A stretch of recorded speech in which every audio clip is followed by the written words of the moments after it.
మన ప్రభు అయిన యేసుక్రీస్తు పరిశుద్ధమైన నామంలో ఏర్పాటు చేయబడిన ఈ ఫిబ్రవరి మాసం మొదటి ప్రభు బల్లారాధనకి కూడి చేరువచ్చిన దేవుని బిడ్డలైన మీ అందరికీ నా హృదయపూర్వకమైన ప్రేమ వందనాలు. అందరికీ వందనాలు, స్తోత్రాలు. ప్రభు మిమ్మల్ని అందరినీ ఆశీర్వదించునుగాక. ఒకసారి చేతులు పైకెత్తి గట్టిగా చెప్పండి, ఆమేన్. ఈ ఫిబ్రవరి మాసం అంతా దేవుని కృప మీకు తోడుగా ఉండునుగాక. ఈ ఫిబ్రవరి మాసం అంతా మీరు చేయుచున్న ప్రతి ప్రయాణాలలో ఆయన సన్నిధి మీతో పాటు తోడుగా ఉండునుగాక. మిమ్మును, మీ కుటుంబాలను, మీ పిల్లలను, మీరు చేయుచున్న సర్వ పనులన్నిటినీ ఆయన ఆశీర్వదించునుగాక. మీరు చేయుచున్న సర్వ ప్రయత్నములన్నీ యేసు నామములో సఫలమగునుగాక. హల్లెలూయా, హల్లెలూయా. గడిచిన జనవరి మాసమంతా ప్రభు మనల్ని కాపాడి ఆయన కృపలో మనలందరినీ దాచి క్షేమం అనుగ్రహించారు. ఈ ఫిబ్రవరి మాసంలో అడుగుపెట్టే భాగ్యాన్ని యేసయ్య మనందరికి అనుగ్రహించారు. ప్రభు మనకి ఫిబ్రవరి మాసంలో అనుగ్రహించిన వాగ్దానాన్ని ఒకసారి బైబిల్ ఉన్న వారందరూ మీ బైబిల్ తెరిచి ఆ వాగ్దానాన్ని ఒకసారి మనం చదువుకుందాం. ద్వితీయోపదేశకాండం 7వ అధ్యాయం 14వ వాక్య భాగాన్ని చదవగా మనందరం విందాం. సమస్త జనముల కంటే ఎక్కువగా నీవు ఆశీర్వదింపబడుదువు. మరొక్కరు బిగ్గరగా చదవండి ఆ మాటని.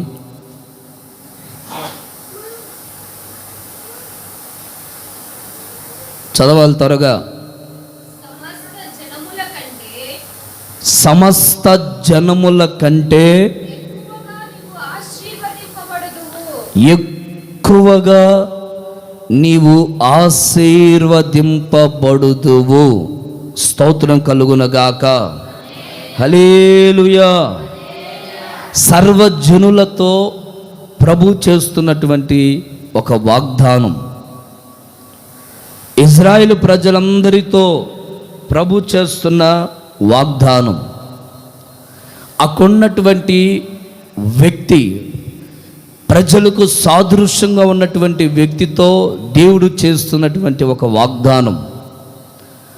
అన్ని వాగ్దానాలు ఆశీర్వాదానికి అనుకూలముగా ఉండే మాటలే. దేవుడు ప్రతి ఒక్కరిని ఆశీర్వదించడానికే ఈ భూమి మీదకి మనల్ని తీసుకుని వచ్చారు. ప్రతి ఒక్కరిని ఆశీర్వదించడం అనేది ఆయన సంకల్పం, ఆయన ఉద్దేశం. అది ఆ ఉద్దేశం లేకుండా ఎవరిమి ఈ భూమి మీదకి రాలేదు. ఆయన సన్నిధిలో ఆయన్ని ఆరాధించడానికి ఇక్కడ మనం నిలిచి ఉన్నామంటే అది దేవుడు మనకి ఆశీర్వాదం కలుగు చేయాలనే ఉద్దేశం ఉంది కనుకనే. ఆమేన్. అయితే ఈ రోజున చాలామందిలో ఆశీర్వాదాలు అనేవి చాలామంది వ్యక్తిగత జీవితాల్లో కనబడుతూ ఉంటాయి. కొన్ని ఆశీర్వాదాలు కొంతమంది జీవితాల్లో అరుదుగా కనబడుతాయి. అలాగని ఆశీర్వదించబడలేదా అంటే ఈరోజు మనం బ్రతికి ఉన్నాం. ఇదే ఒక గొప్ప ఆశీర్వాదం. స్తోత్రం చెప్పండి ఒకసారి. Praise the Lord. అయితే ప్రభు ఈ మాసంలో ఈ సంవత్సరం ఈ 2వ మాసంలో ఆయన సన్నిధానానికి కూడి వచ్చిన జన సమూహముతో ఆయన చెప్పాలి అని ఉద్దేశించిన వాగ్దానం ఏంటంటే, సమస్త జనుల కంటే ఎక్కువగా నీవు ఆశీర్వదించబడుదువు. విశ్వసించిన వాళ్ళు గట్టిగా చెప్పండి, హల్లెలూయా. దేవుడు ఈ మాసములో ఎక్కువ ఆశీర్వాదాన్ని నీకు కలుగు చేయబోతున్నారు. ఎక్కువ ఆశీర్వాదాన్ని నీకు కలుగు చేయబోతున్నారు. నీ సహోదరుల కంటే ఎక్కువ ఆశీర్వాదం నీకు కలుగు చేయబోతున్నారు. నీ కుటుంబ సభ్యుల కంటే ఎక్కువ ఎక్కువ ఆశీర్వాదము నీకు కలుగ చేయబోతున్నారు. నీ తెగవారి కంటే ఎక్కువ ఆశీర్వాదము దేవుడు నీకు కలుగ చేయబోతున్నారు. నీ వంశపు వారి కంటే ఎక్కువ ఆశీర్వాదము దేవుడు నీకు కలుగ చేయబోతున్నారు. నీ ప్రాంతములో ఉండే వారి కంటే ఎక్కువ ఆశీర్వాదము దేవుడు ఈ మాసములో నీకు అనుగ్రహించునుగాక. హల్లెలూయా. ఒక ఆశీర్వాదము అనేది దేవుని యొద్ద నుండి కలిగే ఒక శ్రేష్టమైన అనుభవం. ఇప్పుడు ఈ అనుభూతిని దేవుడు తన ప్రజలకి కొంచెం ఎక్కువగా ఇవ్వాలని ఆశపడుతున్నాడు. దాంట్లో స్వార్థం లేదు.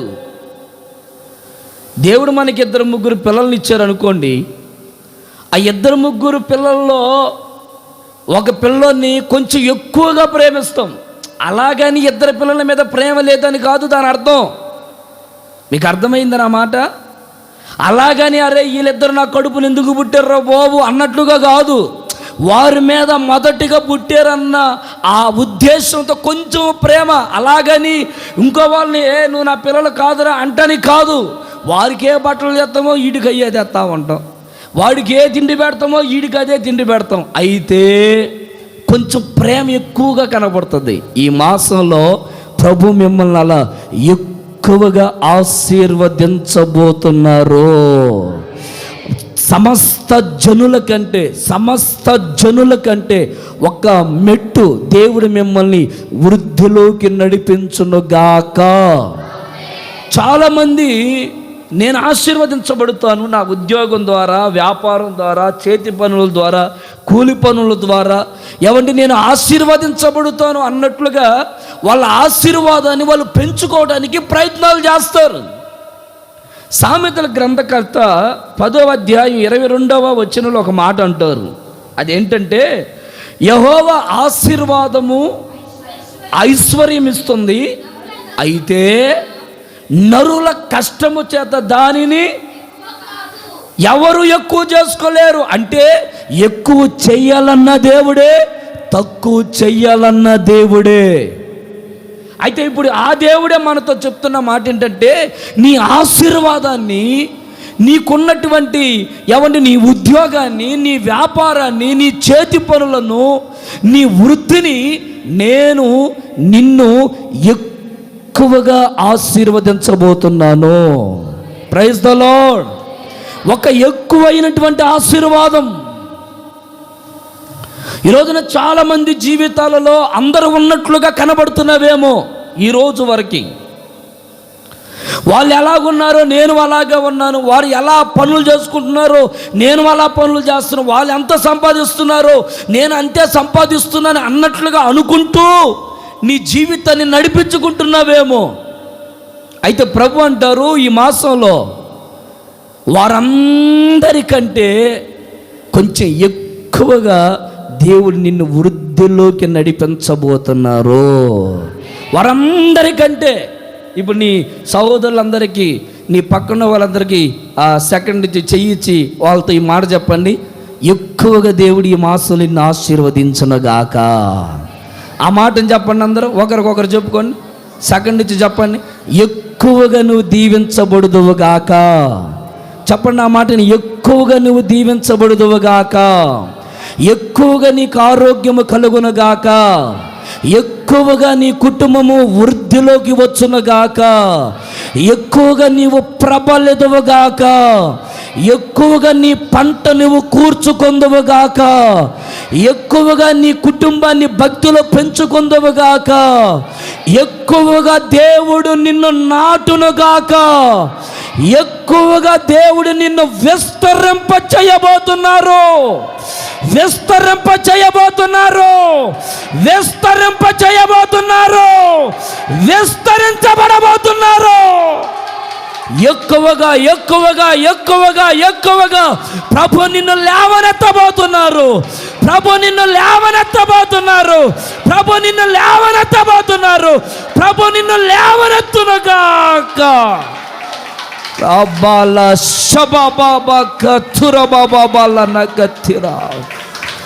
ఒక మెట్టు దేవుడు నిన్ను విస్తరింప చేయబోతున్నారు. నీ పరిస్థితులన్నిటిని దేవుడు ఎక్కువగా ఆశీర్వదించబోతున్నారు. హల్లెలూయా. చాలామంది జీవితాలలో ఈ నమ్మకం అనేది కనబడకుండా కనుమరుగైపోతూ ఉంటుంది. దేవుడు నన్ను ఆశీర్వదిస్తాడా? దేవుడు నా కుటుంబాన్ని కూడా ఆశీర్వదిస్తాడా? దేవుడు నా పిల్లలను కూడా ఆశీర్వదిస్తాడా? అయ్యా, నా భర్త తాగుబోతాడు, నా పిల్లలు నా మాట పొరపాటున వినరు, నా కుటుంబంలో ఒకరంటే ఒకరికి పడదు, మేము కూడా ఆశీర్వదించబడతామా అనే సందేహం నీ మనసులో ఉందేమో. నిశ్చయముగా ఒక దైవజనుడిగా నేను ప్రకటిస్తున్నాను, దేవుడు మిమ్ములను ఆశీర్వదించునుగాక. ఎలాగంటే కొంచెం ఎక్కువగా. ఆమేన్. చెప్పండి గట్టిగా.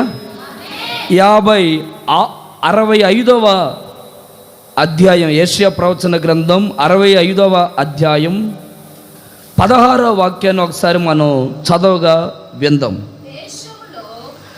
దేశములో తనకు ఆశీర్వాదము కలగవలెనని కోరువాడు, చూడండి, నమ్మదగిన దేవుడు ఎలా కోరుకోవాలట? ఈ రోజున చాలామంది ఆశీర్వదించబడుదురు గాక అంటే అందరూ ఆమేన్ ఆమేన్ అనుకుంటున్నాం. కానీ ఆ ఆమేన్ అన్నమాట మందిరంలో ఉన్నప్పుడు వరకేనా, బయట కూడా? ఇక్కడ భక్తుడు ఏమంటారంటే, దేవుడు మిమ్మల్ని ఆశీర్వదిస్తాడు అని నువ్వు నమ్మితే ఆ నమ్మకము చెదిరిపోకుండా నువ్వు జాగ్రత్త పడాలి. దేవుడు అబ్రహాముకి చెప్పాడు, అబ్రహాం, ఆకాశపు నక్షత్రముల వలె భూమి మీద ఉన్న ఇసుక రేణు వలె నీ సంతతి విస్తరించబడుతుంది అని చెప్పాడు. ఆ ఒక్క మాటను పట్టుకొని 100 సంవత్సరాలు తన విశ్వాసపు పరుగు పందెములో ఓపిగ్గా పరిగెత్తాడు. ఎంతకాలం? 1 నెల కాదు, 2 నెలలు కాదు, 1 సంవత్సరం కాదు, 2 సంవత్సరాలు కాదు, 100 సంవత్సరాలు ఎదురు చూపులో ఉన్న ఆ ఆశీర్వాదం ఏంటంటే శాఖోపశాఖలుగా విస్తరించబడే ఆశీర్వాదాన్ని దేవుడు అబ్రాహాము కళ్ళ ముందు కనపరిచాడు. నేను కోరుకుంటున్నాను, మనం చూస్తూ ఉండగానే మన ఆశీర్వాదాన్ని మన కళ్ళతో చూచేటట్లు దేవుడు మనల్ని దీవించునుగాక. అప్పుడు దాకా నీవు నేను చనిపోకూడదు. నేను అదే అనుకుంటా ఉంటాను, ప్రభువా, నేను చనిపోకముందే ఆశీర్వాదం చూసి చనిపోవాలా. మోషే పాలు తేనెలు ప్రవహించు దేశానికి నడిపించడానికి అంత దూరం నుంచి ఏడదాకా వచ్చి మధ్యలోనే చచ్చిపోయి ఉంటే అసలు మోసేకి అర్థం ఉండేది కాదు. దేవుడు అనుకున్నాడు, ఒరే, ఆ పాలు తేనెలు ప్రవహించు దేశం ఎలా ఉందో నువ్వు చూడాలరా మోసే. ఎందుకు? ఆ దేశము కొరకు ఎంతో ప్రయాసపడి వచ్చావు కదా, నీలో ఉన్న తప్పులు ఒప్పులు వాటన్నిటినీ నేను భరించడానికి కారణం ఏంటంటే ఒకసారి నువ్వు చూడాలా రుచి అంటో, లేకపోతే అది ఒక కథగానే మిగిలిపోయింది. ఆ రోజుల్లో ఏదో నడిపించాడట, మోసే కూడా ఏం పెద్దగా చూడలేదు అన్నట్లుగా నువ్వు రేపటి దినం పరలోకానికి వచ్చినప్పుడు అక్కడ నువ్వు చెప్పే మాట, అంత దూరం నుంచి వచ్చాను కానీ నా కళ్ళతో నేను ఆ దేశాన్ని చూడలేదు అన్నట్లుగా నీ మాట సంభాషణ అనేకులకు నిరుత్సాహంగా మారుద్ది. అలా ఉండకుండా ఆ పాను తేనెలు ప్రవహించు దేశం ఎలా ఉంటుందో నీ కన్నులతో నువ్వు చూస్తావు. ఈ నా ఆశ కూడా అదే, మన ఆశ కూడా అలాగే ఉండాలి. ఏంటంటే మన తరములో ఒక ఆశీర్వాదం మన పిల్లలు అనుభవించేది నీ కళ్ళతో నువ్వు చూచేదవుగాక. అయ్యా, నా పిల్లోడు తాగుబోతాడు, నా భర్త తాగుబోతాడు, నా పిల్లల కుటుంబంలో అప్పులు, రోగాలు, ఇన్ని సమస్యలు ఉన్నాయి, అసలు నేను చచ్చిపోయే కన్నా మా పిల్లలు బాగుపడతారో లేదో అన్నట్లుగా కుమిలిపోవాల్సిన పని లేదు. నీవు చూస్తూ ఉండగానే నీ పిల్లలు వృద్ధులోకి వచ్చేదరుగాక. అది నీ కళ్ళతో చూచేటట్లు దేవుడు నీకు ఆయుష్కాలము పొడిగించునుగాక.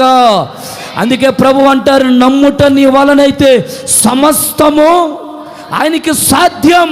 అందుకే ఆయన అంటారు, నీవు చూడాలది. మోషే దాన్ని చూచాడు. ఆ పాలు తేనెలు ప్రవహించే దేశం ఎలా ఉంటుందో, ఆ ఆశీర్వాదం ఎలా ఉంటుందో, ఆ ఆహ్లాదకరమైన దేశం ఎంత ఆశీర్వాదకరంగా ఉంటుందో మోషే చూచాడు.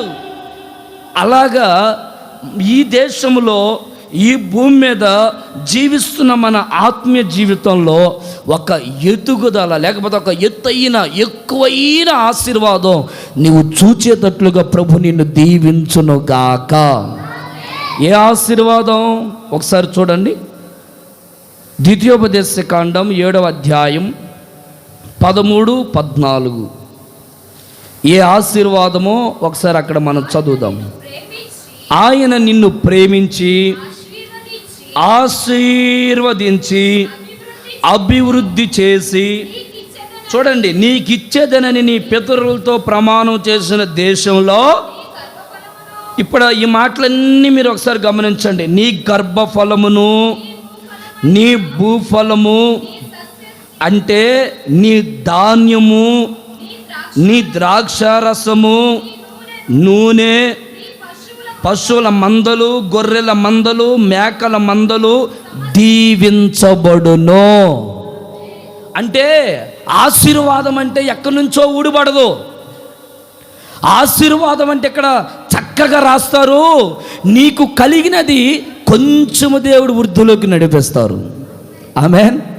ఇప్పుడు నువ్వు ఒక 20,000 శాలరీతో ఉండవు అనుకోండి, అది నీకు సాలట్లేదు. ప్రభు దాన్ని ఏం చేస్తారంటే, ఈ కంపెనీ మాన, ఈ కంపెనీలోకి దింపలే అండో, ఆ 20,000 దాన్ని 30 లేకపోతే 40 కొంచెం ఎక్కువగా చేస్తాడు. ప్రైజ్ ది లార్డ్, హల్లెలూయా. ఇప్పుడు దాకా నువ్వు 150 కూలితో పనిచేస్తున్నావు కదా, ఇప్పుడు 200 కూలి వెలుగుద్ది. అబ్బో, సంతోషం కలిగిందే. 200 అనగానే ఇంకా పరిగెత్తుతాం కదండి. ఇప్పుడు కొంచెం అంటే ప్రతి దాంట్లో దేవుడు ఏం చేస్తాడంటే కొంచెం ఎక్కువగా ఆశీర్వాదాన్ని పెంచుతాడు. ఆమేన్, ఆమేన్. నీ పిల్లల్ని అలా ఆశీర్వాదకరమైన వ్యక్తులుగా మార్చునుగాక. భూమి మీద ఏమండి, ఈ భూమి మీద నువ్వు చేసే ప్రతి పని, వ్యవసాయం, కూలి పనులు, చేతి పనులు, వ్యాపారాలు, ఏమంటే నీకున్నటువంటి పశువులు, మేకలు, గొర్రెలు, వీటన్నిటినీ దేవుడు ఎక్కువగా ఆశీర్వదించునుగాక, ఎక్కువగా ఆశీర్వదించునుగాక, ఎక్కువగా ఆశీర్వదించునుగాక. ఒకసారి చేతులు పైకెత్తి చెప్దామా గట్టిగా, హల్లెలూయా అని. హల్లెలూయా.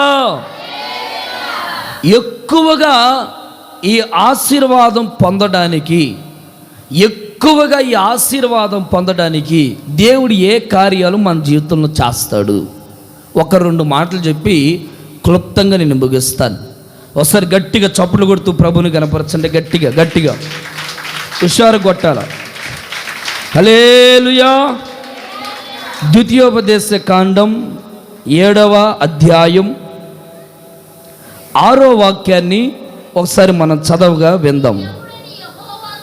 నీ దేవుడైన యెహోవాకు ప్రతిష్ఠిత జనము, నీ దేవుడైన యెహోవా భూమి మీద ఉన్న సమస్త జనుల కంటే ఎక్కువగా నిన్ను ఎంచి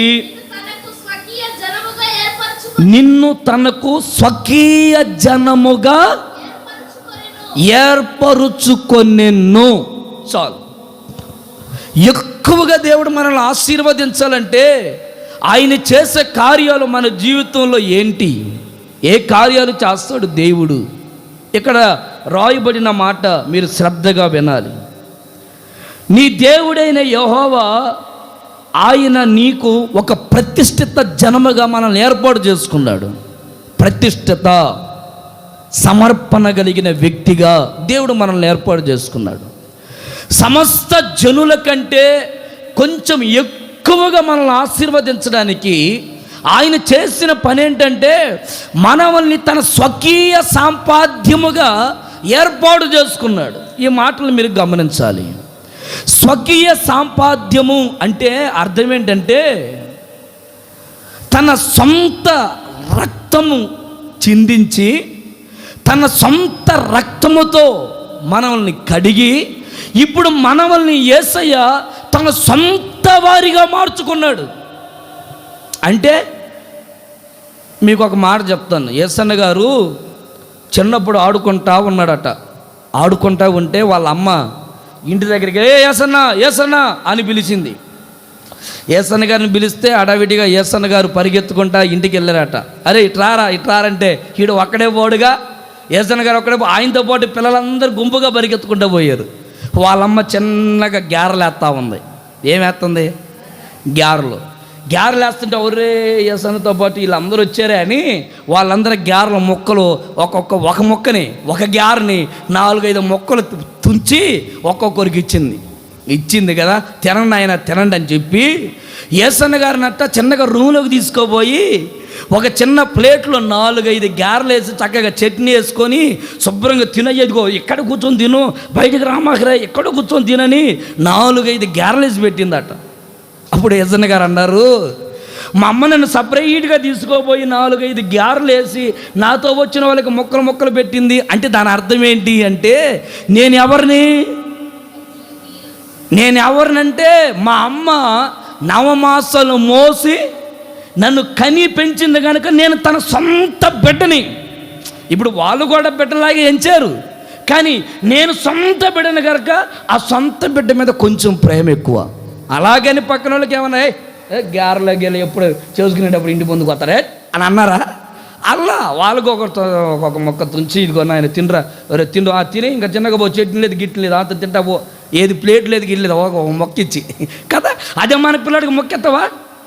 వాడు అమ్మ నాకు చెయ్యమ్మ నాకు కూడా ఆ మొక్క అంటే అబ్బే దెబ్బలు పడతాయి, కూర్చో లోపలికి రా. వాడికి చట్నీ వేసి ప్లేట్ వేసి శుభ్రంగా పెడతాం అంటే బిడ్డ మీద కొంచెం ప్రేమ ఎక్కువ. అంతేనా కాదా? ఇప్పుడు యేసయ్య ఏమంటారంటే, నేను మిమ్ములను ఎక్కువగా ఆశీర్వదించాలని కోరుకుంటున్నాను కదా. ఎందుకు ఎక్కువగా ఆశీర్వదించాలని కోరుకుంటున్నానంటే, నేను మిమ్ములను నా సొంత ప్రజలుగా ఏర్పాటు చేసుకున్నాను గనుక. ఆమె చెప్పండి. యేసయ్యకి ఎవరైతే సొంత ప్రజలుగా మారుతారో, తన రక్తము ద్వారా కడగబడుట ద్వారా తనకి స్వకీయ సంపాద్యముగా ఏర్పరచబడే అనుభవం, ప్రతిష్టత, అంటే దేవుని కొరకు ఏర్పరచబడినటువంటి ఒక గుంపు. ఏమంటే దేవుని కొరకు ప్రత్యేకించబడిన వంటి వారు, దేవుని కొరకు నిర్ణయించబడినటువంటి ఒక సంఘం, ఒక సమాజముగా నీవు నేను మనము సమాజంలో నిలబడాలి. నీవు ఏర్పరచబడిన వారు అని ఎలా తెలుస్తుంది ప్రజలకి? నీవు ప్రత్యేకించబడిన వ్యక్తివని ప్రజలు ఎలా గుర్తుపడతారు? ఇప్పుడు కొన్ని గొర్రెలని అండి, నేను కందుకూరుకి వెళ్తున్నాను, మొన్న కారులో పిల్లలందరినీ ఎక్కించుకొని వెళ్తున్నాను, ఒక 2 వారాల క్రితం జరిగింది. ఒక 2 వ్యక్తులు గొర్రెలు కాసుకుంటూ ఆ పాలను రోడ్డు మీద గొర్రెలన్నీ వదిలితే కొన్ని గొర్రెలు పరిగెత్తుతా ఉన్నాయి. వీళ్ళిద్దరు ముచ్చట్లు పెట్టుకుని పోతున్నారు చిన్నగా. కొన్ని గొర్రెల పైన ఏమంటే ఆ పింక్ కలరు ఇంకొంది కదా, ఇంకో కొన్ని గొర్రెలకి రాశాడు, కొన్ని గొర్రెలకి లేవు.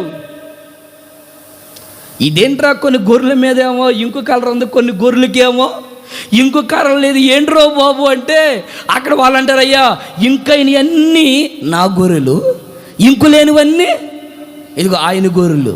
అంటే ఒక గొర్రె ఒకరికి మాట్లాడండి, చెప్పరే, ఒక గొర్రె ఒకరికి మారుపడకూడదని ఈయన ఏం చేశారంటే రంగులు వేశారు. ఇప్పుడు నేనేమంటానంటే ఒక గొర్రె కలవకుండానే అంత రంగేస్తే మరి ఇప్పుడు నువ్వేసే రంగు ఏంటి చెప్పండి? నువ్వు వేయవలసిన రంగేది ఆత్మ సంబంధమైన అలంకరణ. స్తోత్రం చెప్పండి గట్టిగా, స్తోత్రం చెప్పండి గట్టిగా.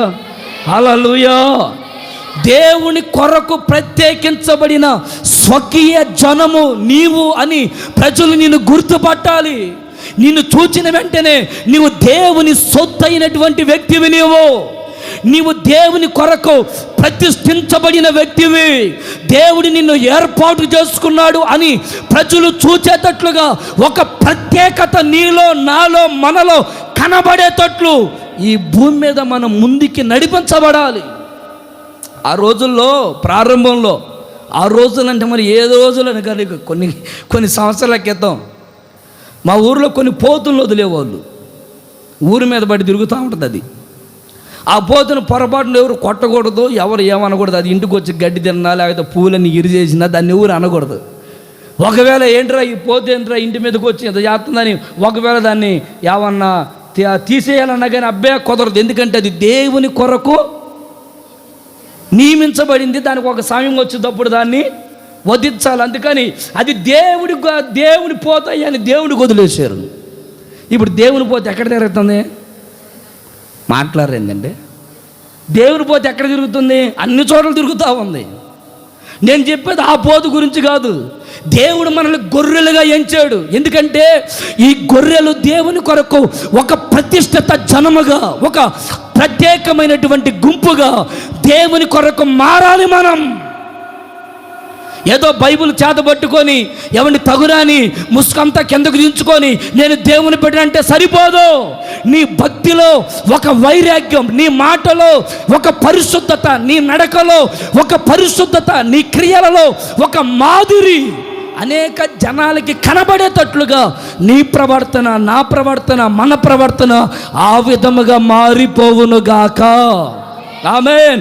నన్ను చూసిన వాళ్ళు అనాలి, ఇతడు దేవుని కొరకు ఏర్పాటు చేయబడిన తన స్వకీయమైనటువంటి కుమారుడు. ఇప్పుడు నిన్ను బట్టి అదే మాట అనాలి, నన్ను బట్టి అదే మాట అనాలి. నిన్నేమంటున్నారు? మన సంగతి మాట్లాడదాం. మనల్ని ఏమంటున్నారు బయట? ఏమండి మాట్లాడరేంటి? ఇక్కడేమో దేవుడు తన స్వకీయ సాంపాద్యము కొరకు వారిని ఏర్పాటు చేసుకొని వారిని కొంచెం ఎక్కువగా ఆశీర్వదించాలని దేవుడు కోరుకుంటా ఉంటే ఆ ఆశీర్వాదానికి భిన్నముగా, వ్యతిరేకముగా నువ్వు ఎలా ప్రవర్తిస్తున్నావు? నీ ప్రవర్తన, నీ నడవడిక ఎలా ఉంటుంది? ఏమండి నీ క్రియలు ఎలా ఉంటున్నాయి?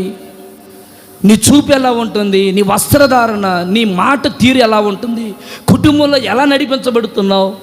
మనందరిమి ప్రత్యేకించబడిన వ్యక్తుల్లాగే కనబడుదుముగాక. ఎఫెసీయులకు రాసిన పత్రిక 2వ అధ్యాయం 13వ వాక్యాన్ని ఒకసారి చదవగా మనందరం విందాం. ఒకసారి చదవండి ఆ మాటని.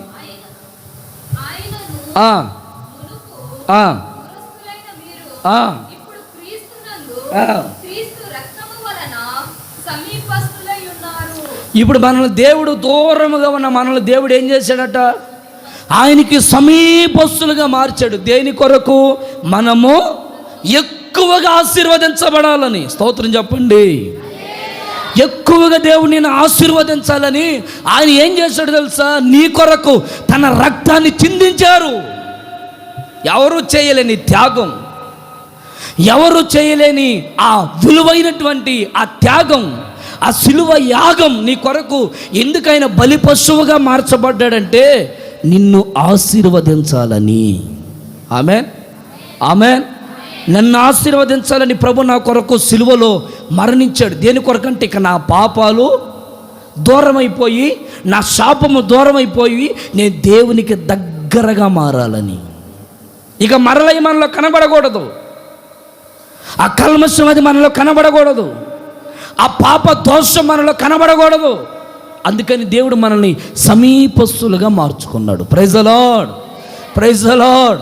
ఇప్పుడు సమీపస్తులుగా మార్చుకున్న వారిలో చూడండి కొన్ని సనుగులు, సంశయాలు మొదలయ్యాయి. మీకు అర్థమవుతుందని చెప్పే మాటలో కొన్ని సనుగులు, సంశయాలు మొదలయ్యాయి. ఒక్కొక్క గుంపు 12 గోత్రాల వారిని ఏర్పాటు చేసి ఆ 12 గోత్రాల వాళ్ళని నడిపిస్తామంటే వాళ్ళలో సనుగులు, సంశయాలు ఏర్పడ్డాయి. మాకు సపరేట్గా పాటలు ఇవ్వట్లేదే, లేదా మమ్మల్ని సపరేట్గా పిలవట్లేదే అన్నట్లుగా ఆ గుంపుల్లో. అది మీకు అర్థమవటానికి ఈ రోజుల్లో జరిగే సంభాషణ చెప్తున్నాను అంతే. ఆ రోజుల్లో వాళ్ళకుండే సనుగులు ఏంటో, మరి వాళ్ళకుండే సంశయాలు ఏంటో. ఏమండి, రకరకాల సనుగుల మధ్యన నడిపించబడుతుంటే దేవుడు మోషేతో చెప్పాడు, మోషే ఈ సనుగులు, ఈ సంశయాలన్నీ తొలగిపోయేటట్లుగా 12 గోత్రముల వారిని పిలువు అన్నాడు. పిలిచారు. ఆ 12 గోత్రాలకి ఒక్కొక్క గోత్రానికి ఒక్కొక్క కర్ర చొప్పున తీసుకుని వచ్చి ఆ కర్రలన్నిటినీ ప్రత్యక్షపు గుడారంలో పెట్టండి, మందసంలో పెట్టమన్నాడు. మందసంలో పెట్టారు. ఆ రాత్రి అంతా మందసంలో ఉంది. అది తెల్లారి కల్లా ఏ కర్ర అయితే చిగురిస్తుందో, ఆ కర్ర చిగురిస్తుందో వారు ఏలుబడి చేయాలి. లేకపోతే వాళ్ళ మాట ఒక శాసనముగా మార్చబడేటట్లుగా వారిని దేవుడు నిర్ణయించాడు. ఆ నిర్ణయం అది ప్రజలకి తెలియాలి అన్నట్లుగా దేవుడు ఈ ప్రత్యక్షపు గుడారం మందసము గురించి మోషేకి తెలియపరిచాడు. కొన్నిసార్లు నేను పాట పాడడానికి తగనా అనిపిస్తుంది. కొన్నిసార్లు ఆయన వాక్యం చెప్పేది నేను వాక్యం చెప్పడానికి తగనా అనిపిస్తుంది. కొన్నిసార్లు వారైనా పరిచయం చేసేది నేను పరిచయం చేసేటికి తగనా అనిపిస్తుంది. అందరికి ఆలోచనలు ఉంటాయి, అందరికి ఉంటాయి. ఒకరికి కాదు, ఇద్దరికి కాదండి, ప్రతి ఒక్కరికి ఉంటాయి ఆలోచనలు. నేను మైకు పట్టుకుంటే అసలు దుమ్ము లేపుతానని, నేను పాట పాడడం మొదలు పెడితే అందరు రోగాలు వచ్చి ఎటోళ్ళట్టు పారిపోతారని, రకరకాలుగా ఆలోచనలు ఉంటాయి. ఈ ఆలోచనలు బయటపడరు. సామాన్యంగా జనాల్లో ఉండే లక్షణాలు ఏంటంటే తొందరగా ఏదైనా జరిగిందనుకోండి, అమ్మాయి ఏంటి ఇలా అన్నామంట అని ఎదురుగా మాట్లాడరు. ఈ గుంపు అంతా ఎలా ఉంటుందంటే సాటు ఈ మాట ఇక్కడ ఈ వ్యక్తి గురించి ఆ వ్యక్తితో సంభాషణ, ఆ వ్యక్తి గురించి ఈ వ్యక్తులతో సంభాషణ మాట్లాడుకుంటూ ఉంటారు. ఈ సనుగులు, ఈ సంశయాలన్నీ మోసే చెవులో పడుతుంటే మోసేకి మనశ్శాంతి ఉండట్లేదు. ఏంట్రా బాబు వీళ్ళు 110 గుంపు, 112 గోత్రాలే కదా, ఈ గోత్రాల్లో కూడా ఏంట్రా బాబు ఈ సనుగుళ్ళు? దేవుని పనే కదా మనం చేస్తుంది, సంతోషంగా వెళ్ళి చేయొచ్చు కదా, అప్పే మనం ఎందుకు చెయ్యాలా అన్నట్లుగా ఆ సంశయాలు వినబడుతున్నాయి, ఆ గోల వినబడుతూ ఉంది. అదంతా మోసే దేవునికి చెప్పాడు. అప్పుడు మోసేతో దేవుడు అన్నాడు, సరే వాళ్ళ కర్రలు మందసంలో పెట్టమన్నారు. ఏ కర్ర అయితే చిగురిస్తుందో వాళ్ళ మాటకు లోబడండి అన్నాడు. ఇప్పుడు అందరి కర్రలు తెచ్చి మందసంలో పెట్టారు. తెల్లారి ఉదయానికి ఎవరి కర్ర చిగురించిందట? అహరోను కర్ర చిగురించి బాదము ఏ పువ్వులు కాసిందట? బాదము పువ్వులు కాసి అది ఫలించి అభివృద్ధిలోకి వచ్చింది. దాన్ని చూసిన వెంటనే ఆశ్చర్యపడిపోయారు అందరూ. అంటే దేవుని ఏర్పాటు అందరి మీద ఉంది. అలాగని అందరు దేవుని బిడ్డలు కాదంటానికి కాదు, అందరికి ఉంది. కానీ వాళ్ళందరిలో కొంచెం ఎక్కువగా అహరోనుని దేవుడు ఆశీర్వదించారు. స్తోత్రం చెప్పండి గట్టిగా. దేవుడు అహరోనుని ఆశీర్వదించారు. ప్రియులారా, ఒక దైవజనుడిగా నేను కోరుకుంటున్నాను, ఈ మాసములో దేవుడు మిమ్ములను, మీ కుటుంబాలను అందరికంటే కొంచెం ఎక్కువగా మీరు ఆశీర్వదించబడుదురుగాక. అయితే నీవు ప్రత్యేకించబడి అనుభవంలోకి రావాలా. ఒక ప్రత్యేకమైనటువంటి అనుభవంలోకి నీ క్రియలు, నీ ఆలోచన, నీ మనసు, నీ నడవడిక, నీ వస్త్రధారణ, నీ చూపులు అన్నీ ఒక ప్రత్యేకంగా మారిపోవాలి. నీవు దేవుని సొత్తు అన్నట్లుగా దేవుని కొరకు ప్రతిష్ఠించబడాలి. ఆ ప్రతిష్టతలోకి రావాలి మనం. Praise the Lord, praise the Lord, praise the Lord. యాకోబు గురించి ఒక మాట రాయబడింది చూడండి, 32వ కీర్తన. ఒకసారి ఈ మాట చదివి అక్కడికి వెళ్దాం. 135వ కీర్తన 4వ వచనం చదువుదాం. 135:4. యెహోవా తన కొరకు యాకోబును ఏర్పాటు చేసుకున్నాడు. చూడండి, తనకు స్వకీయ ధనముగా ఇశ్రాయేలులను ఏర్పాటు చేసుకున్నాడు. చాలు. ఇప్పుడు దేవుడు యాకోబుని ఏర్పాటు చేసుకున్నాడు. ఎందుకంటే తన స్వకీయ సాంపాద్యముగా. యాకోబు ఎవరు? ఒక భయంకరమైన అబద్ధికుడు, మోసగాడు. తండ్రిని, అన్నని అందరిని మోసం చేసి మామన్ దగ్గరికి వచ్చాడు. మామను కూడా మోసం చేయడానికి ఇష్టపడి జీవిస్తూ ఉన్నాడు. అంత భయంకరమైన వ్యక్తి. ఇప్పుడు అతని గురించి బైబిల్ ఏం చెప్తుందంటే, దేవుడు యాకోబుని ఆశీర్వదించాడు ఎక్కువగా. ఇప్పుడు ఆదికాండంలో చూడండి, 32వ అధ్యాయం 24 నుంచి 29 దాకా. ఆదికాండం 32:24 నుంచి చదువుదాం.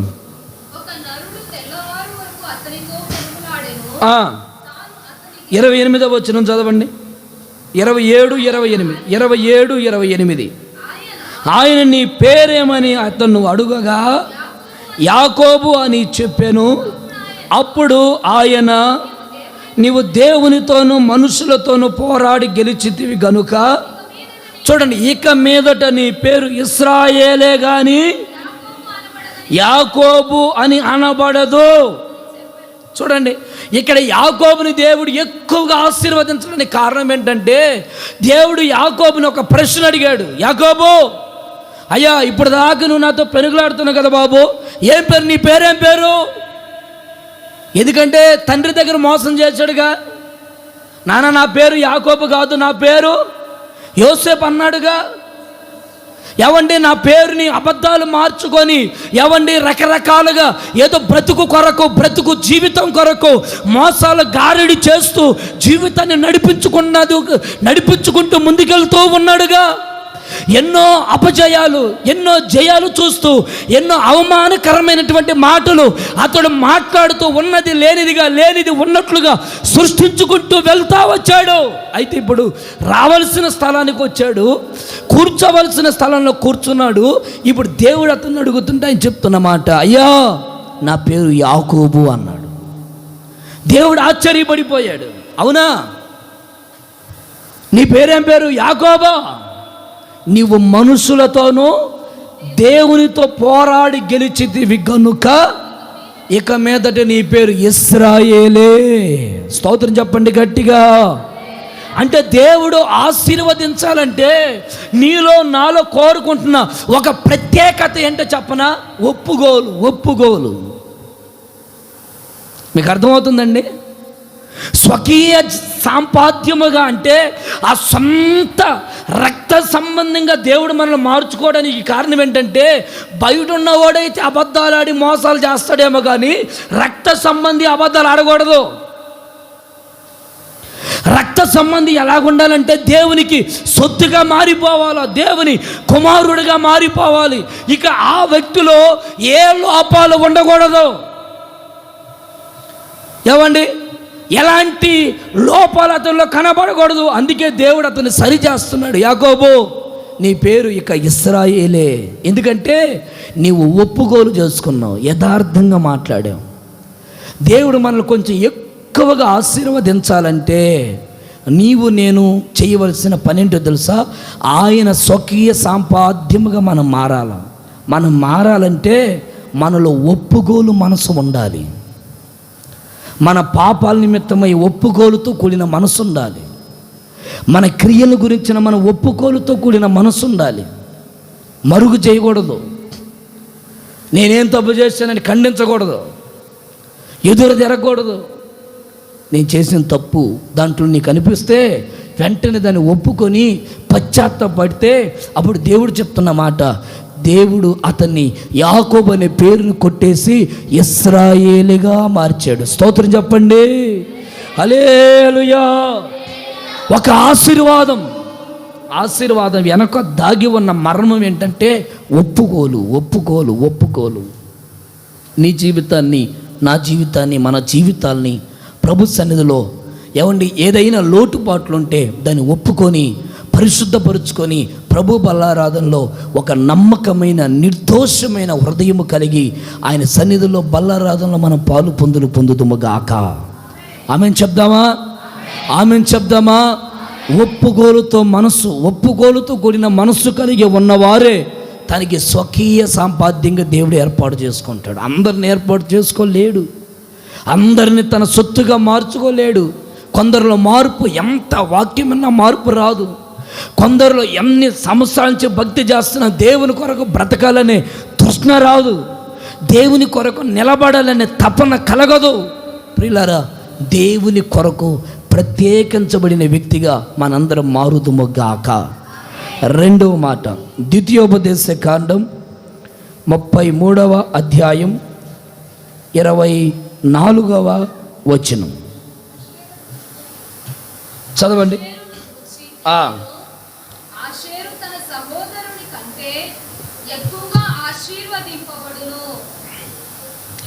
ఆషేరు తన సహోదరులందరికంటే ఎక్కువగా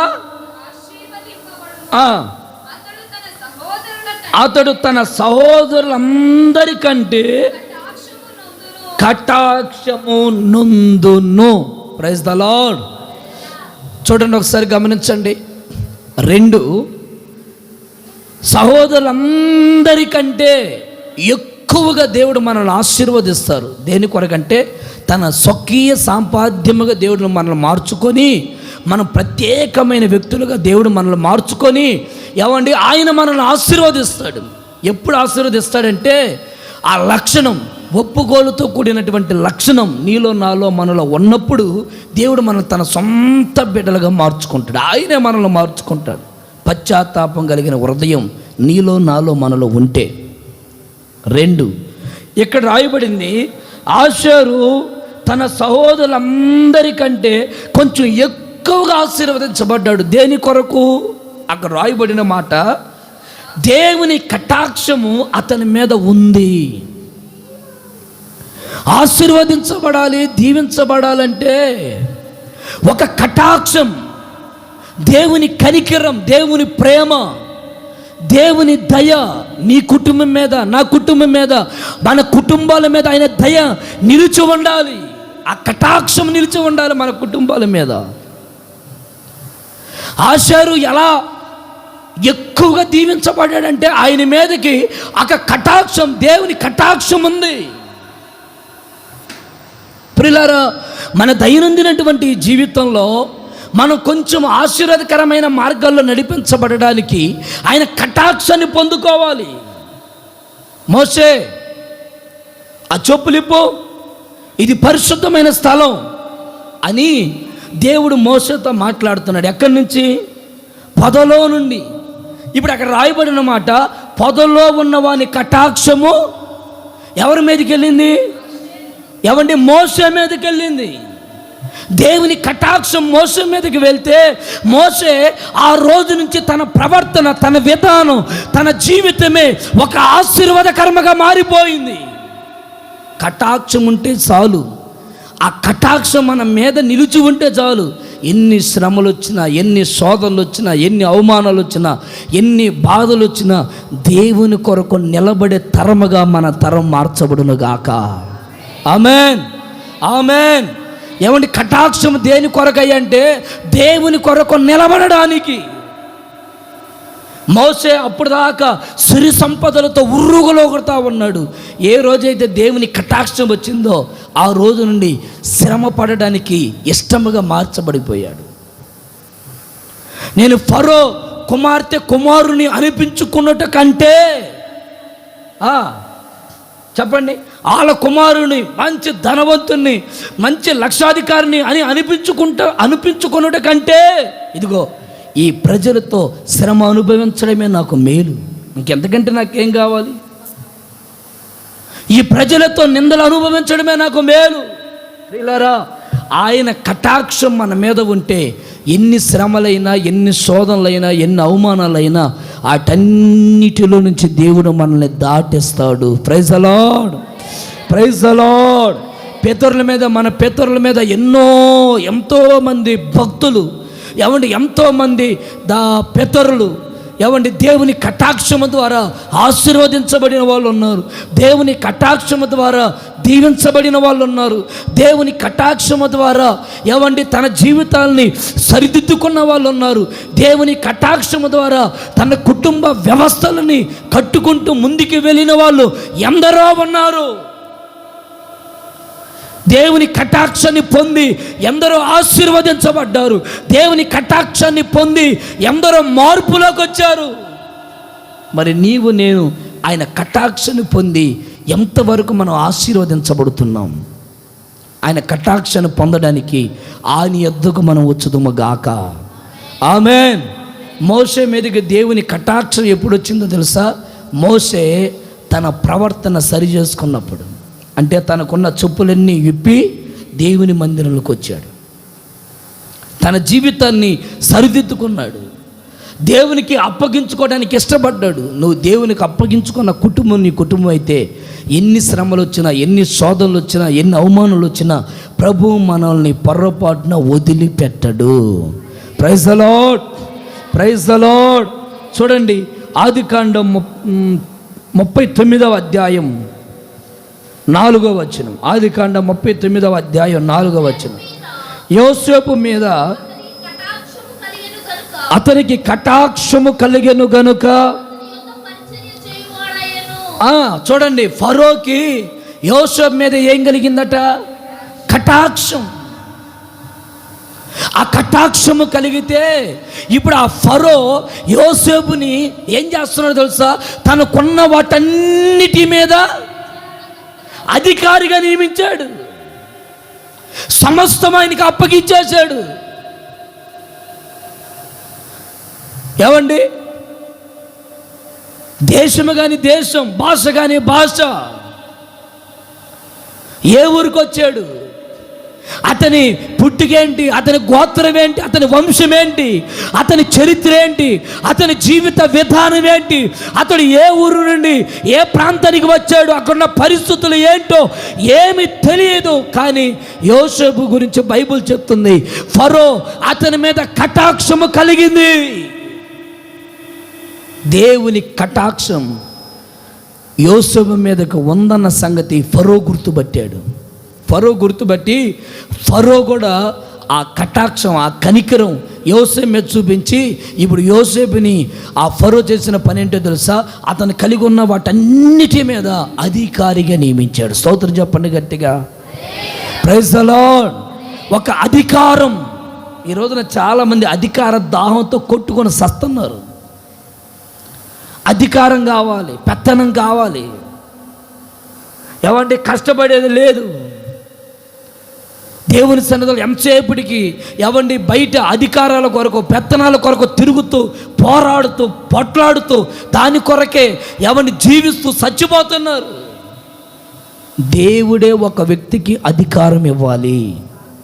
ఆయన అధికారం ఇస్తే ఎవడు దాన్ని తీసివేయలేడు. ప్రైజ్ ద లార్డ్, హల్లెలూయా. స్తోత్రం చెప్పండి గట్టిగా, హల్లెలూయా, హల్లెలూయా. ఆయన కటాక్షం నీ కుటుంబం మీదకి ఈ మాసములో దిగివచ్చునుగాక. ఆమేన్. ఆయన కటాక్షం మన కుటుంబాల మీద ఉంటే మనము ఎక్కువగా ఆశీర్వదించబడతాం, ఎక్కువగా ఆశీర్వదించబడతాం. అయితే మనం కోరుకోవాల్సింది ఒకటే, అయ్యా నీ కటాక్షం నా మీద ఉంచయ్యా, నీ కటాక్షం నా పిల్లల మీద ఉంచయ్యా, నీ కటాక్షం నా కుటుంబం మీద ఉంచయ్యా, నీ కటాక్షం నా జీవితం మీద కురిపించయ్యా అని ఆ కటాక్షం కొరకు వేడుకునే వ్యక్తిగా నీవు నేను మనం మార్చబడాలి. బైబిల్లో యేసు ప్రభు ఒక మార్గంలో నడుచుకుంటా వెళ్తున్నాడు. అందరూ వినాలి. యేసు ప్రభు ఒక మార్గంలో నడుచుకుంటా వెళ్తా ఉన్నాడు. ఒక తండ్రి తన బిడ్డని లాక్కొని, తన బిడ్డని చేతబట్టుకొని పరిగెత్తుతూ యేసు ప్రభు దగ్గరకు వచ్చాడు. అయ్యా బోధకుడా, అయ్యా యేసు ప్రభువా, నజరేయుడని యేసయ్యా అని పిలిచాడు. ఆ చెప్పయ్యా ఏంటి సంగతి? ఏమి లేదయ్యా, ఈడు నాకు ఒక్కడై ఉన్నటువంటి ఒక్క కుమారుడు. ఈ ఒక్క కుమారుడు మూర్ఛల వ్యాధితో బాధపడుతున్నాడు, నీళ్ళలో పడుతున్నాడు, నిప్పుల్లో పడుతున్నాడు, సమాధుల్లో పోయి తిరుగుతున్నాడు. నా ఒక్కడై ఉన్నటువంటి ఈ కుమారుణ్ణి అటు వదులుకోలేక, ఇటు బాగు చేసుకోలేక, నానా బాధలు పడుతూ, నానా తిప్పలు పడుతూ, అయ్యా మనశ్శాంతిని కోల్పోయాను, నీ కటాక్షం నా కుమారుని మీద ఉంచయ్యా అని అడిగాడు. దేవుడు ఆ మాట, ఆ విజ్ఞాపన, ఆయన గుండెల్లో నుండి వచ్చిన ఆ హృదయపూర్వకమైన మనవిని యేసయ్య విని వెంటనే ఆయన చేసిన పనేంటో చెప్పనా? ఆయన మాటలు విన్నటువంటి దేవుడు యేసయ్య తన బిడ్డకు పట్టి ఉన్నటువంటి ఆ చీకటిని బంధించగా, వాడికి పట్టి ఉన్న చీకటి శక్తుల్లో నుండి ఒక గొప్ప విడుదల కలిగింది. స్తోత్రం చెప్పండి గట్టిగా, హల్లెలూయా. ఒక విడుదల దేవుడు ఎలా ఇచ్చాడంటే, తన తండ్రి అడుగుతున్నాడు, అయ్యా నీ కటాక్ష నా బిడ్డ మీద ఉంచయ్యా, నీ కటాక్ష నా కుమారుడి మీదకి రానివ్వయ్యా. నా కుమారుడు మోర్చల వ్యాధితో నలిగిపోతూ, ఏవండి నిప్పుల్లో నేలలో పడుతూ భయంకరమైనటువంటి వ్యాధితో నలిగిపోతున్నాడు. నీ కటాక్షం నా కుమారుని మీదకి రానివ్వని నేను ఏడ్చాడు. ప్రియులారా, నీ కుటుంబాన్ని గురించిన ఒక బాధ్యత నువ్వు కలిగి ఉండాలి.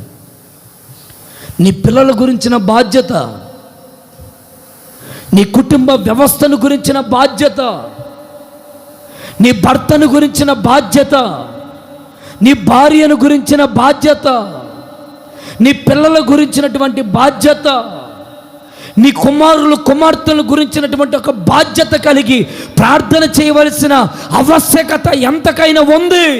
ప్రార్థన చేసే గుంపులో నీవు ఒక వ్యక్తిగా మారాలి.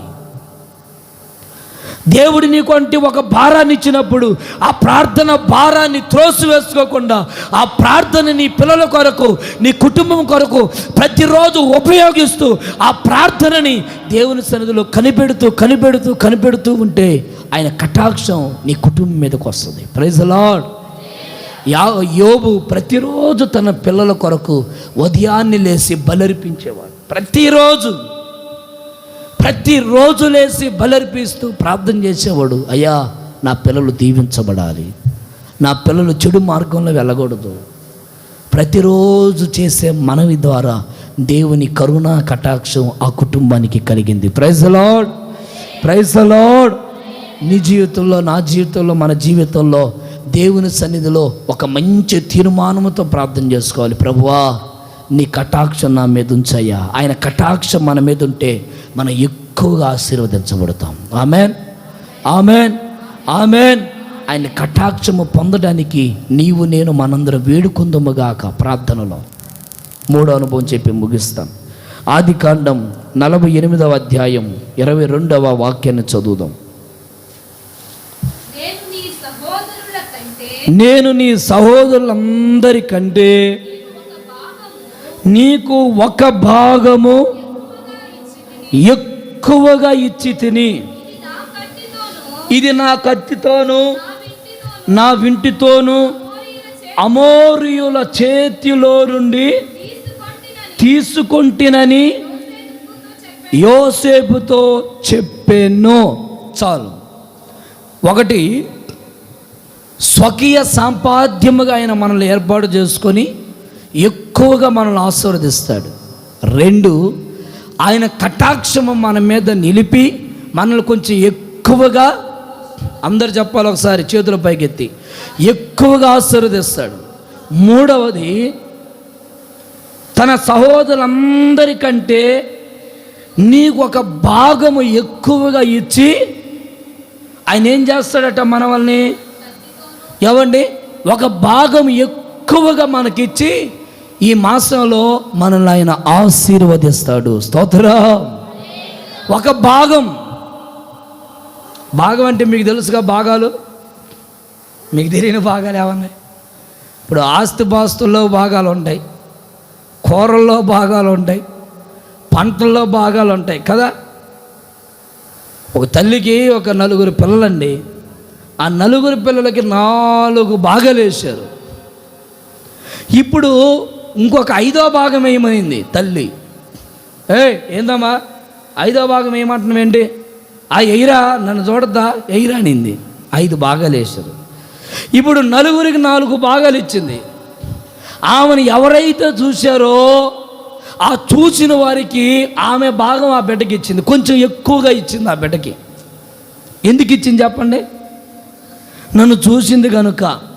అందుకని ఒక భాగం కొంచెం ఎక్కువగా, ఏమంటే అక్కడున్న పిల్లలందరూ ఉన్నారు, అన్నదమ్ములు ఉన్నారు, కానీ దేవుడు యోసేపుకి కొంచెం ఎక్కువగా కొంచెం భాగం ఇవ్వడానికి కారణం ఏంటంటే దేవుడు యోసేపుని కొంచెం ఎక్కువగా ఆశీర్వదించడానికి ఇష్టపడ్డాడు. Praise the lord.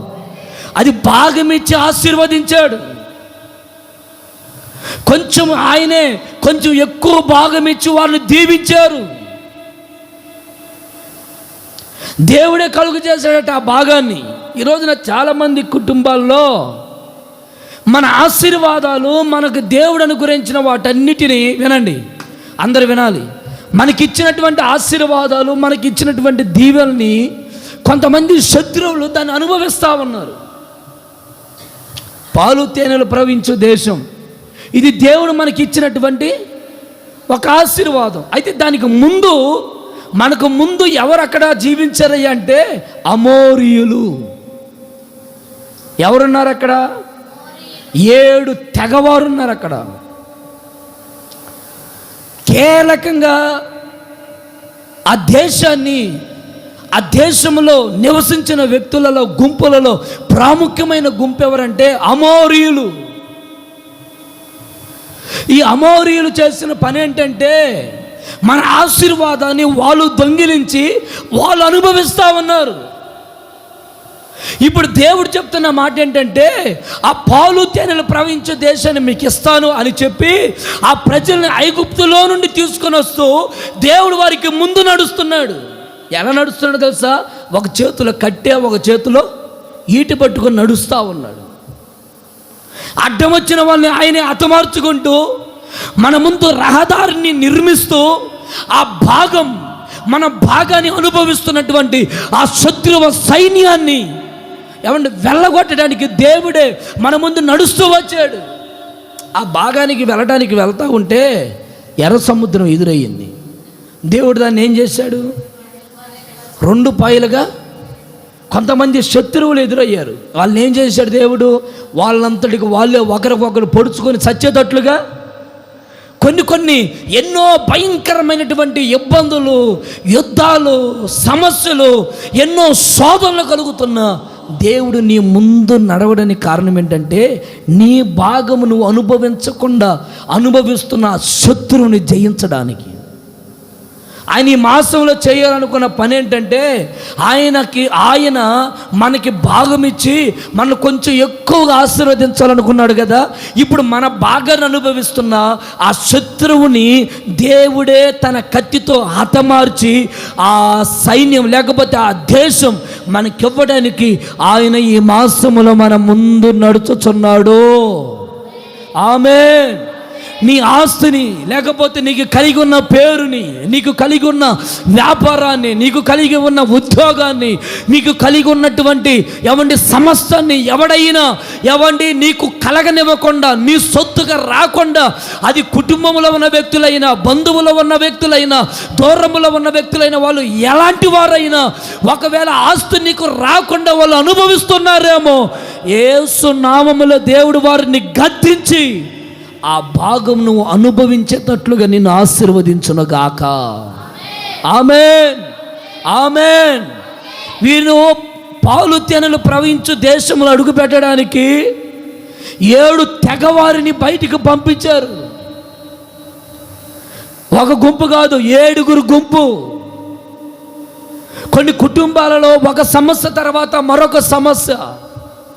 రోగాల బాధ పోయిందంటే అప్పుల బాధ పోయిందంటే కుటుంబ బాధ పోయిందంటే ఆర్థిక ఇబ్బందులు, సమస్యలు, శోధనలు, ఒకదాని తర్వాత ఒకటి. నీవు నేను అనుకుంటావు, అమ్మో ఈ బాధలు మనకే ఎందుకు వచ్చాయి, అసలు దేవుడు మనకి తోడుగా లేడా అని ఒకవేళ నీవు నేను అనుకుంటూ ఉంటాం. లేదు, ఒక్కొక్క శత్రువుని దేవుడే నీ జీవితంలో నుండి ఆయన వెళ్ళగొట్టడానికి మొదలుపెట్టాడు. ఈ మాసములో ఒక్కొక్క తెగవారిని ఆయన నరికివేస్తూ, ఒక్కొక్క తెగవారిని ఆయన కుప్ప కూలుస్తూ ఉన్నాడు. ఈ మాసములో ఒక సమస్య తర్వాత ఒకటి. దీన్ని బట్టి నిరుత్సాహపడడానికి కాదు, దీన్ని బట్టి వెనకడుగు వేయడానికి కాదు, దీన్ని బట్టి ఆత్మీయతలో నుండి దిగజారిపోవడానికి కాదు, దీన్ని బట్టి దేవుని సహవాసాన్ని విడిచిపెట్టడానికి కాదు, దీన్ని బట్టి దేవుని మందిరాన్ని విడిచిపెట్టడానికి కాదు, దేవుని సన్నిధిలో ఒక శ్రేష్టమైనటువంటి అర్పణ బలిగా మనము మార్చబడడానికి ఆ శత్రువ సైన్యాన్ని దేవుడు హతమారుస్తూ వెళ్ళగొడతా ఉంటాడు. Praise the Lord. చూడండి, ద్వితీయోపదేశకాండం 7వ అధ్యాయం మొదటి వచనంలో ఆ మాట రాయబడింది. ద్వితీయోపదేశకాండం 7వ అధ్యాయం మొదటి వచనంలో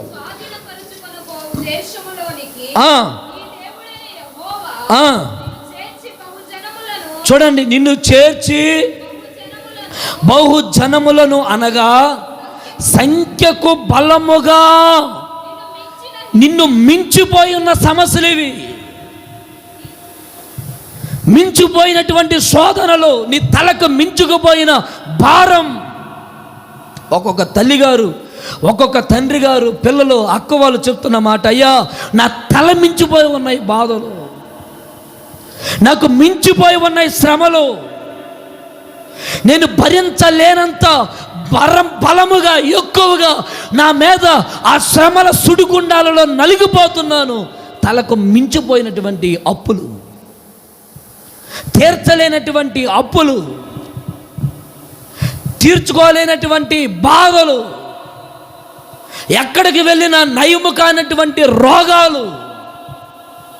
ప్రభు అంటారు, వీటన్నిటినీ ఈ 7 జనములను నీ ఎదుట నుండి నేను వెళ్ళగొట్టెదను. ఆమేన్. స్తోత్రం చెప్పండి గట్టిగా, హల్లెలూయా. దేవుడు ఆ 7 తెగల వారిని ఎల్లగొట్టును గాక.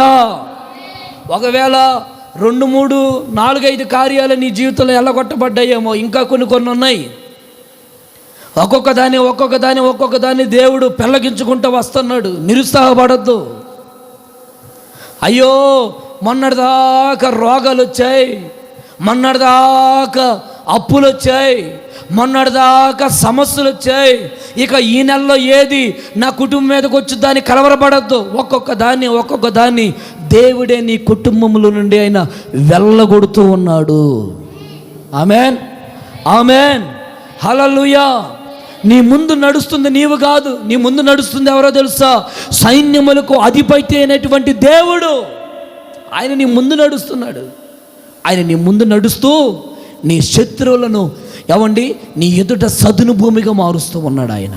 ఆమేన్ చెప్పండి గట్టిగా, కొంచెం గట్టిగా చెప్పండి, నోరు తెరిచి, కొంచెం బిగ్గరగా చెప్పండి, కొంచెం హుషారుగా చెప్పండి, చేతులు పైకెత్తల్లా చెప్పండి గట్టిగా, హల్లెలూయా అని చెప్పండి, హల్లెలూయా అని చెప్పండి, బిగ్గరగా చెప్పండి, హల్లెలూయా. దేవుడు మన శత్రువులను మన ముందు నుండి వెళ్ళగొట్టునుగాక, వెళ్ళగొట్టునుగాక, వెళ్ళగొట్టునుగాక. నీ ఆశీర్వాదం పాలు తేనెలు ప్రవహించు దేశంలో ఉంటే దాన్ని అనుభవించకుండా, దాన్ని మన సొత్తు కానివ్వకుండా శత్రువులు దాన్ని అనుభవిస్తున్నారు. నీ ఆస్తిని నువ్వు అనుభవించకుండా నీ కుటుంబంలో ఉంటున్న వ్యక్తులు అనుభవిస్తూ ఉంటారు. నువ్వు కష్టపడి, నువ్వు సంపాదించి, నువ్వు పోగు చేసుకున్నదాన్ని ఎవడో అనుభవిస్తూ ఉన్నారు. ప్రభు ఈ మాసంలో మనకు వాగ్దానం చేస్తున్నారు, వాళ్ళందరినీ అణిచివేసి నీ సొత్తు నువ్వు అనుభవించేటట్లు ప్రభు చెయ్యను గాక. ప్రభు నిన్ను ఆ విధంగా దీవించును గాక. ప్రభు నిన్ను అలా ఆశీర్వదించును గాక. ఆమేన్, ఆమేన్. మన శత్రువులు ఎవరు? మన శత్రువులు ఎవరు చెప్పండి? ఒక ఆయన ఒక ఇక్కడ ఇట్లాగే వాక్యం చెప్తా, ఎవరమ్మా మన శత్రువులు చెప్పండి అన్నాం. ఆమె అంటది, నా ఇంటి పక్కన ఉన్న మరియమ్మ అనింది. ఆమె శత్రువు ఎవరంట? ఇంటి పక్కన ఉన్న మరియమ్మ. కొంతమందికి శత్రువులు ఇంట్లో ఉన్న వాళ్ళు, ఇంట్లో వాళ్ళకే శత్రువులు. పైకి మాత్రం బాగానే బ్రహ్మాండంగా కనబడతా ఉంటారు కాదండి, కానీ ఇంట్లోనే ఒకరు శత్రువులు. అత్త వచ్చిందనుకో, కోడలు అత్తను చూసి ఇలా ఇద్దరికి పాము ముంగిసి ఎదురు పడితే ఎట్లుంటుంది? బుస్సని పొగుడు ఎట్లా వస్తుంది? అట్లా ఉంటుంది వీళ్ళిద్దరు ఎదురు పడితే. అత్త కోడల గురించి కొన్ని ఇంట్లో ఉంటారు కదా, లేదు ఆడపిల్లలు, దాన్ని ఏమంటారు ఆడపడుచులా. వీళ్ళకి ఒకరంటే ఒకరికి పడదు. అదొక శత్రువు. కుటుంబంలో ఎవరైనా బంధువులు ఉన్నారనుకోండి, వాళ్ళకి వీళ్ళకి పడదు. అదొక శత్రుతత్వం. అయితే భూమి మీద ఉండవలసింది ఈ శత్రుతత్వాలు కాదు, ఇవి కావు. మన శత్రువు ఎవడంటే సాతానుగాడు. స్తోత్రం చెప్పండి గట్టిగా. ఆకాశ మండలములో తిరుగుతున్నటువంటి దురాత్మ సైన్య సమూహం ఒకటి ఉంది. ఆ సైన్యమే మనకు శత్రువు. వాడితో యుద్ధం చేయాలి మనం. ఇంకెంతసేపు మొహాలు తిప్పుకుంటా, ఎంతసేపు వాళ్ళతో పలకుండా, ఎంతసేపు నువ్వే అందమ్మా నువ్వే అందక్క అని మీరు అనుకుంటూ కూర్చుంటే ఇంకేం ముందుకు వెళ్తారు. వాడు అనుకుంటాడు పైన ఉన్నవాడు, అబ్బాయి వీళ్ళ మధ్యలోకి నేను రావాల్సిన పనే లేదు, వీళ్ళకి ఓరగా చిన్నది అట్ట అంటిస్తే చాలు ఎప్పుడు ఇంకా వాళ్ళ రద్దీలో వాళ్ళు మొహాలు తిప్పుకుంటా వాళ్ళు ఇంకా ఒక ఆయన అంటాడు భయంకరమైన కోపంతో ఉన్నాడంట. చిన్న ఆమ్లెట్ తీసుకుని వచ్చి గుడ్డు తీసుకుని వచ్చి ఆయన మొహం మీద కొట్టగల ఆమ్లెట్ అయిపోయిందంట గుడ్డు. అంత మొహమంతా మాడిపోతా ఉంది, అంత కోపం. ఇక వాడు పని ఏమంటుంది, సాధారణ పని. వాడేమో ఎంతసేపటికి కుటుంబాల్లో భక్తి లేకుండా చేయాలని వాడు అనుకుంటాడైతే, నీవు వచ్చినప్పటి నుంచి ఒకరంటే ఒకరికి గిట్టకుండా, ఒకరంటే ఒకరు పడకుండా, ఒకరంటే ఒకరికి ఏందో మరి ఈ సొమ్మంతా రాసిపెట్టిన ఆ సంత నువ్వు అనుభవిస్తున్నావురా, నన్ను ఏమి లేకుండా చేసేవారు అన్నట్లుగా ఏమంటే మొహం అంతా ఎకారంగా పెట్టుకొని కనబడతా ఉంటాం. ఇక నిజంగా మీ ఆస్తి కానీ చెవునైతే తల్లి ఎట్టుంటుందో ఏమో. స్తోత్రం చెప్పండి ఒకసారి గట్టిగా, హల్లెలూయా హల్లెలూయా. కొందరు ఎంతసేపు ఇంట్లో గొడవే, ఎంతసేపు ఆ ఈదులో గొడవే, ఎంతసేపు ఆ బొంకుల దగ్గర గొడవ, ఆ ట్రాక్టర్లు ఎక్కే దగ్గర నేను ఎక్కదంటే నేను ఎక్కుతా. ఎవరు ఎక్కితే పోయేదా పచ్చక్కేగా, పోయి అక్కడ ఆకు కొట్టండి ఏమైనా కుదురుద్దా, కుదరదే, అబ్బాయి నేను ఎక్కాల ముందు నా సీటు పోయిద్ది. ఏందో ఏం గొడవలు, రకరకాల గొడవలు. ఎంతసేపటికి మీరే దన్నుకుంటా, మీరే తిట్టుకుంటా, నీకు నీ భర్తకి, నీకు నీ పిల్లలకి, నీకు నీ యజమానికి మీరే అలుక్కుంటా, మీరే సనుకుంటా. ఎన్ని రోజులు ఉంటాయట? నీ కుటుంబంతో పలకుండా, నీ పిల్లలతో పలకుండా, నీ బంధువులతో పలకుండా అందరిని బాగా పలకరిస్తావు. అక్కే బాగున్నావా అంటావు, నీ ఇంట్లో ఉన్నవని అసలు పలకరియవు. అదేం రోగమో నాకు తెలియదు. ఏముందండి ఈ భూమి మీద, అదేగా ఉన్న కొంతకాలమే. ఈ కొంతకాలంలో ఎంత శత్రుత్వం చూపించాలో తిప్పుకో.